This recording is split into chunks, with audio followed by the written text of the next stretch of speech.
মৰমৰ ছাত্ৰ ছাত্ৰীসকল, পোনপ্ৰথমে শংকৰদেৱ বিদ্যানিকেতনৰ সকলো ছাত্ৰ ছাত্ৰীক কেশৰ মাহিলী পৰীক্ষাৰ শুভেচ্ছা জ্ঞাপন কৰিছোঁ। আশা কৰিছোঁ সকলোৰে পৰীক্ষা ভাল হৈছে আৰু আগন্তুক দিনলৈও ভাল হ'ব। আজি আমি আলোচনা কৰিম সপ্তম শ্ৰেণীৰ সমাজ বিজ্ঞান প্ৰশ্ন কাকতখন আৰু MCQ সেই উত্তৰখিনি আলোচনা কৰিম।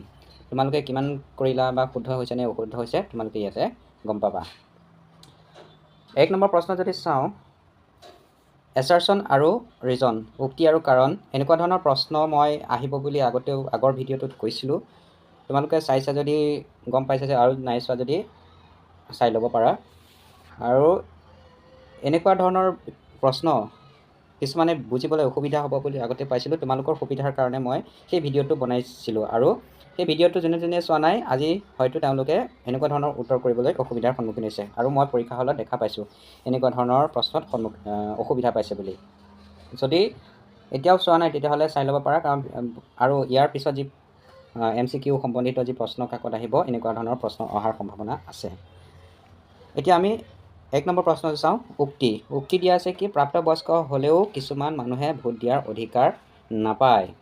আমি জানো ভোট দিয়াৰ অধিকাৰ কেতিয়া পায়? প্ৰাপ্তবয়স্ক হ'লে, কিন্তু ইয়াত কৈছে নাপায় বুলি। কিন্তু ৰিজনটোত চাওঁ, যদি কাৰণটো চাওঁ, ৰাজনৈতিক অধিকাৰ পাবলৈ প্ৰথমে সেই ৰাষ্ট্ৰৰ নাগৰিক হ'ব লাগিব আৰু এইটো হ'বই লাগিব, সেইখন ৰাষ্ট্ৰৰ নাগৰিক হ'বই লাগিব। এইটো বাক্যটো শুদ্ধ। ইয়াৰ পিছৰটো কৈছে এছাৰশ্যন যদি চাওঁ, প্ৰাপ্তবয়স্ক হ'লে কিছু মানুহে ভোট দিয়াৰ অধিকাৰ নাপায়। হয়, কিছুমানে নাপাব পাৰে, কাৰণ প্ৰাপ্তবয়স্ক হ'লে 18 বছৰ হ'লেও তেওঁলোক কোনো ব্যক্তি কি হ'ব পাৰে? বিদেশীও হ'ব পাৰে বা অন্য দেশৰ নাগৰিক হ'ব পাৰে। তেওঁলোকে তেনেকুৱা ক্ষেত্ৰত সেই ৰাষ্ট্ৰখনত ভোট দিয়াৰ অধিকাৰ নাপায়। এতিয়া আমি অপশ্যনকেইটালৈ যাওঁ। এই অপশ্যনটোত দিয়া আছে এইটো শুদ্ধ, আৰটো ইয়াৰ শুদ্ধ ব্যাখ্যা হয়। এইটো ৰাখিছোঁ বাৰু, ভুল নিদিওঁ কাৰণ বাক্যটো শুদ্ধই আছে। বিটো চাওঁ, এইটো অশুদ্ধ বুলি কোৱাৰ লগে লগে এইটো আমি চাবই নালাগে, কাৰণ বাক্যটো শুদ্ধই। তাৰপিছত চিটো যদি চাওঁ, এ শুদ্ধ, আৰ ইয়াৰ শুদ্ধ ব্যাখ্যা নহয়। আৰটো শুদ্ধ ব্যাখ্যা নোহোৱা নহয়, এইটো শুদ্ধ ব্যাখ্যাই কৰিছে, গতিকে এইটো আমাৰ এনচাৰ নহ'ব। ডি অপশ্যনটো দিছে এইটো অশুদ্ধ বুলি কোৱাৰ লগে লগে আৰু চাবই নালাগে, এইটো অশুদ্ধ নহয়। গতিকে আমাৰ এনচাৰটো পালোঁ কি? Option A. গতিকে 1 নম্বৰ কুৱেশ্যন এনচাৰ হ'ব অপশ্যন এ। ঠিক আছে। এতিয়া আহোঁ 2 নম্বৰ প্ৰশ্ন হৈছে, তলৰ কোনবিধ ছপা বা মুদ্ৰিত মাধ্যমৰ উদাহৰণ নহয় সুধিছে? নহয়, হা। গতিকে এই অপশ্যনটো যদি চাওঁ, বাতৰি কাকত এইটো ছপা বা মুদ্ৰিত মাধ্যম হয়, আলোচনী ছপা হয়, কিতাপ ছপা হয়। গতিকে মোবাইলটো আমাৰ ছপা নহয়, এইটো ইলেক্ট্ৰনিক, হয়নে? গতিকে আমাৰ শুদ্ধ উত্তৰটো কি হ'ব? Option C, mobile, option C. ঠিক আছে। 3 নম্বৰ প্ৰশ্নটো, ভাৰত ত্যাগ আন্দোলন আৰম্ভ হৈছিল, এইটো 1942 চনত। 1942 চন। আমাৰ শুদ্ধ উত্তৰটো কি হ'ব? Option A. 4 প্ৰশ্নৰ উত্তৰ হ'ব 4 ছেকেণ্ড, মানে অপশ্যন বি। 1 মিনিট দ্ৰাঘিমাংকৰ পাৰ্থক্যত সময়ৰ পাৰ্থক্য 4 ছেকেণ্ড। এইটো ভুল নহ'ব বুলি আশা ৰাখিছোঁ। আৰু চিয়াল, 5 নম্বৰ প্ৰশ্ন, চিয়ালৰ স্তৰৰ ঘনত্ব, ইয়াৰ উত্তৰ হ'ব অপশ্যন ডি, 2.75, হয়নে? একেবাৰে ওপৰৰ স্তৰটো চিয়াল স্তৰ, তাৰ ঘনত্ব হ'ব 2.75। গতিকে অপশ্যন হ'ব এনচাৰ ডি। 6 নম্বৰ প্ৰশ্ন যদি চাওঁ, তলৰ কোনবিধ জৈৱিক সম্পদৰ উদাহৰণ? জৈৱিক সম্পদ মানে যাৰ জীৱ আছে, উদ্ভিদ, শিল, মাটি, পানী। পানীটো জীৱ নাই, মাটিও নাই, শিলো নাই, সেইকাৰণে এত কি দিয়া আছে? উদ্ভিদৰ জীৱ আছে, সেইকাৰণে আমাৰ শুদ্ধ উত্তৰ মানে সেইটো হ'ব অপশ্যন এ। 7 নম্বৰ, এটা আঞ্চলিক দলৰ উদাহৰণ দিয়া। আঞ্চলিক দল মানে কৈছিলোঁ কেনেকুৱা ধৰণৰ হ'ব পাৰে? এটা হৈছিলে আঞ্চলিক দল, এটা হৈছে ৰাষ্ট্ৰীয় দল, হয়নে? ইয়াত এই দিয়া আছে ভাৰতীয় জনতা দল, এইটো ৰাজনৈতিক কি কয়? ৰাষ্ট্ৰীয় দল। অসম গণ পৰিষদ এইটো হ'ব, এইটো দিয়া আছে। পিছৰকেইটা চাওঁ কি দিয়া আছে।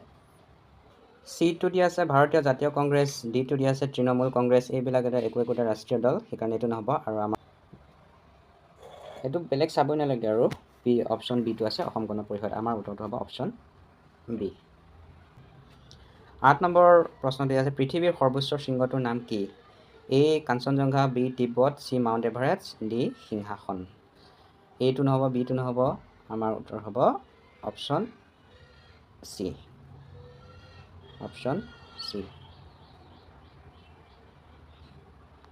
9 আকৌ দিছে এছাৰশ্যন আৰু ৰিজন এছাৰশ্যন দিছে পৰিবহণ ব্যৱস্থা আৰু যোগাযোগ ব্যৱস্থাক অৰ্থনৈতিক আন্তঃগাঁথনিৰ মূল উপাদান বুলি গণ্য কৰা হয় এইটো শুদ্ধ উত্তৰ শুদ্ধ বাক্য হা আৰু ৰিজনটো দিয়া আছে এখন দেশৰ অৰ্থনৈতিক উন্নয়নত উক্ত উপাদান দুটাৰ কোনো ভূমিকা নাথাকেটোতে দিয়া এইটো আমাৰ উত্তৰ নাথাকে মানে এইটো বাক্যটো ভুল এই অৰ্থনৈতিক উন্নয়নত এই যোগাযোগ আৰু পৰিবহণ ব্যৱস্থা দুটাৰ যথেষ্ট ভূমিকা আছে গতিকে আমাৰ ইয়াত নাথাকে বুলি কৈছে ন গতিকে আমাৰ এই বাক্যটো ভুল হ'ব মানে ৰিজনটো ভুল এতিয়া অপশ্যন যদি চাওঁ এটো শুদ্ধ আৰু ইয়াৰ শুদ্ধ ব্যাখ্যা হয় বুলি কৈছে গতিকে এইটো আমাৰ উত্তৰ নহয় এইটো বাক্য ভুল বি অপশ্যন দিয়া আছে এইটো অশুদ্ধ নহয় গতিকে এইটো আমি নাচাওঁ বিটো নাচাওঁ চিটো দিয়া আছে এইটো শুদ্ধ আৰু ইয়াৰ শুদ্ধ ব্যাখ্যা নহয় গতিকে আমাৰ উত্তৰ হ'ব এইটো তথাপি ডিটো চাওঁ এইটো অশুদ্ধ বুলি কোৱাৰ লগে লগে উত্তৰ নহয় আমাৰ গতিকে আমাৰ শুদ্ধ উত্তৰটো হ'ব অপশ্যন চি কৈছে এইটো শুদ্ধ আৰু আৰটো ইয়াৰ শুদ্ধ ব্যাখ্যা নহয়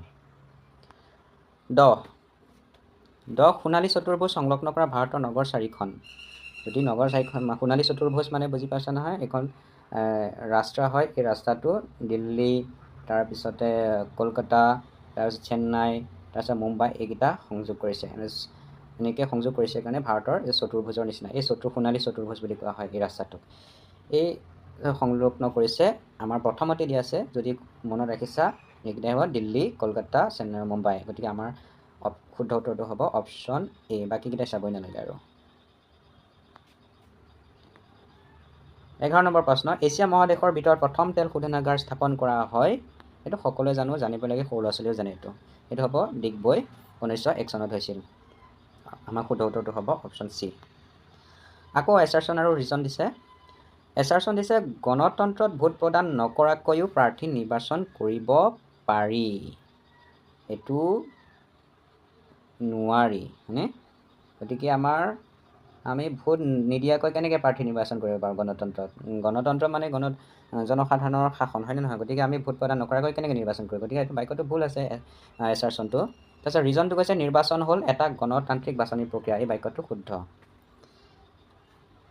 এতিয়া অপশ্যনলৈ যাওঁ অপশ্যন এ দিয়া আছে এইটো শুদ্ধ বুলি ক'লে আমি এইটো অপশ্যন এলৈ নাযাওঁ বিটো কৈছে এইটো অশুদ্ধ আৰু আৰটো ইয়াৰ শুদ্ধ ব্যাখ্যা নহয় বুলি কৈছে কিন্তু আমাৰ বাক্যটো কি আছে ব্যাখ্যা শুদ্ধ গতিকে আমাৰ এইটো বিটো উত্তৰ নহয় চিটো কৈছে এইটো শুদ্ধ আৰু আৰটো ইয়াৰ শুদ্ধ ব্যাখ্যা নহয় এইটো আকৌ নহয় বুলি কৈ দিছে গতিকে আমাৰ বাকী থাকিল কি অপশ্যন ডি গতিকে আমাৰ এনচাৰ এইটো হ'ব এইটো অশুদ্ধ আৰু আৰটো শুদ্ধ ব্যাখ্যা হয় আমাৰ অপশ্যন হ'ব ডি ঠিক আছে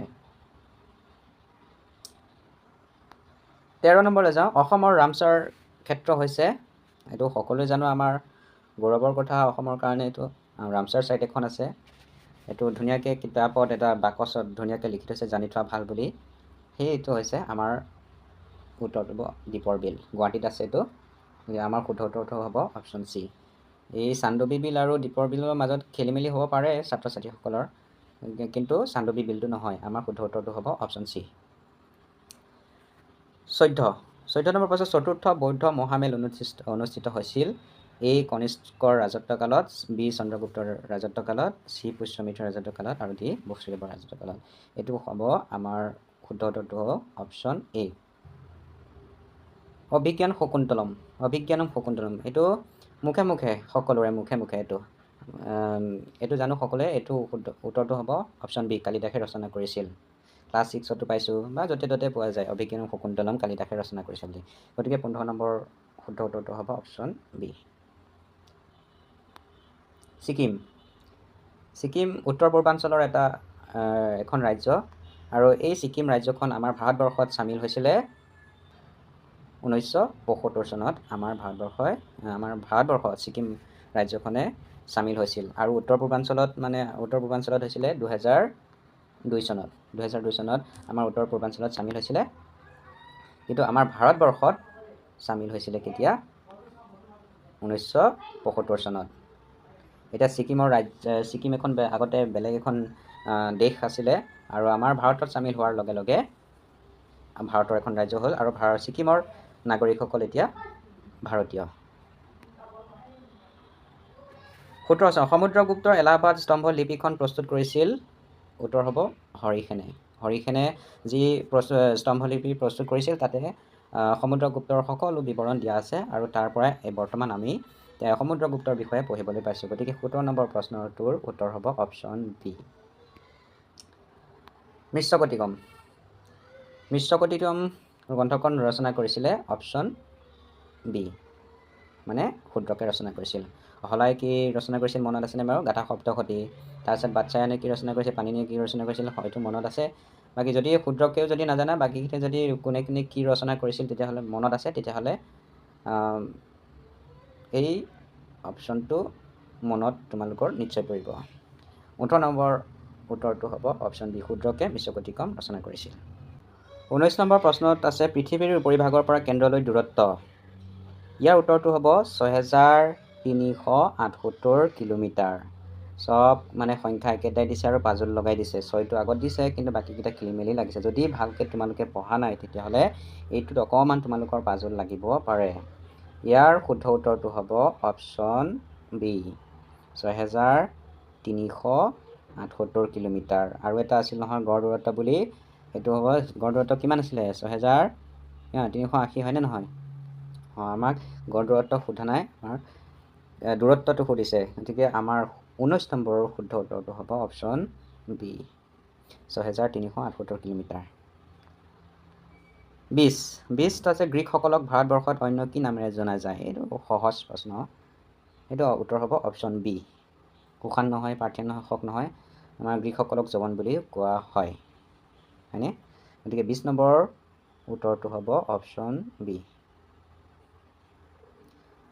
এই প্ৰশ্ন এইখিনিও আছে খালী ঠাইখিনি আলোচনা নকৰোঁ যদি কিবা পিছৰখিনি আলোচনা কৰিব লাগে তেতিয়াহ'লে কমেণ্ট কৰি জনাবা আশা কৰোঁ সকলোৰে ভাল হৈছে প্ৰশ্নখন ভাল আহিছে সহজ আহিছে এইটো টান বুলি ক'ব নোৱাৰোঁ এই ষষ্ঠ শ্ৰেণীৰ সমাজ বিজ্ঞানতকৈ এইখন যথেষ্ট সহজ আহিছে গতিকে সকলোৱে ভাল হৈছে বুলি আশা কৰিছোঁ কোনে কিমান পাৰিছে কমেণ্ট কৰি জনাবাচোন তো আজিলৈ ভিডিঅ'টো ইমানখিনিয়ে আছিলে তোমালোকে যদি ভিডিঅ'টো ভাল লাগিলে তেতিয়াহ'লে লাইক কৰি দিবা আৰু তোমালোক যদি মোৰ চেনেলৰ নতুন দৰ্শক হয় তেতিয়াহ'লে চেনেলটো ছাবস্ক্ৰাইব কৰি দিবা আৰু লগৰসমূহক ভিডিঅ'টো শ্বেয়াৰ কৰি দিবা তেওঁলোকে কিমান কি কৰিছে তেওঁলোকে জানিব পাৰিব গতিকে আজিলৈ ভিডিঅ'টো ইমানেই ধন্যবাদ